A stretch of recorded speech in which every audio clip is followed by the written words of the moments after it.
வத்த குழம்புக்கு தேவையான பொடி ரெடி பண்ணிக்கலாம். நான் இப்போ வந்து வரமல்லி, கடலைப்பருப்பு, வெந்தயம், மிளகு, மிளகாய் வத்தல் எடுத்திருக்கேன். இதை ட்ரை ரோஸ்ட் பண்ணிக்கலாம்.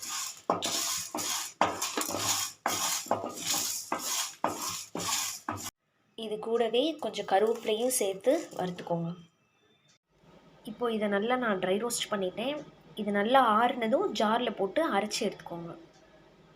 இப்போ நான் கடாயில் நல்லெண்ணெய் சேர்த்துருக்கேன். அது சூடானதும் அதில் கடுகு, அரை ஸ்பூன் வெந்தயம், பெருங்காயத்தூள், சின்ன வெங்காயம், பூண்டு, ஒரு பிடி கருவேப்பிலை, கொஞ்சம் மஞ்சத்தூள், உப்பு இதை சேர்த்து நல்லா வதக்கி எடுத்துக்கோங்க. வெங்காயமும் பூண்டும் நல்லா வதங்கி வந்துருச்சு. இந்த ஸ்டேஜில் இப்போது தக்காளி விழுது சேர்த்துக்கலாம். தக்காளி விழுது சேர்த்துக்கோங்க.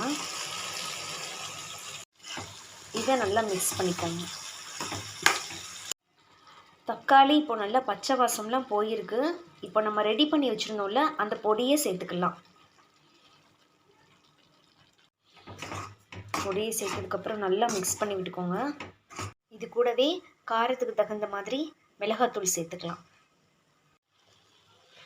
இப்போது மிளகாத்தூள் நல்லா வாசனை போனதுக்கப்புறம் நான் புளி கரைசல் பண்ணி வச்சுருக்கேன், அதை சேர்த்துக்கலாம். புளி சேர்த்து ஒரு 10 நிமிஷம் கொதி வரட்டும். குழம்ப இந்த மாதிரி மூடி போட்டு கொதிக்க விட்டு எடுத்துக்கோங்க. குழம்பு ஒரு 5 நிமிஷம் கொதி வந்துருச்சு. இந்த ஸ்டேஜில் நான் வீட்டில் ரெடி பண்ணி வச்சுருக்க மாவடு அதை சேர்த்துக்கிறேன். இது ரொம்ப சூப்பராக இருக்கும். குழம்பு இப்போ நல்லா கொதி வந்துருச்சு.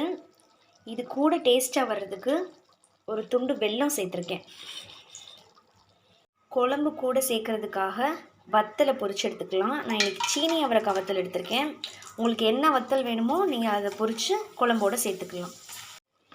இப்போ 10 நிமிஷம் ஆயிடுச்சுங்க. குழம்பு நல்லாவே சூப்பராக கொதி வந்து எண்ணெயெல்லாம் பிரிஞ்சு நல்லா ரெடியாகி வந்திருக்கு. இப்போ நம்ம பொரித்து வச்ச வடகத்தை இதில் சேர்த்துடலாம்.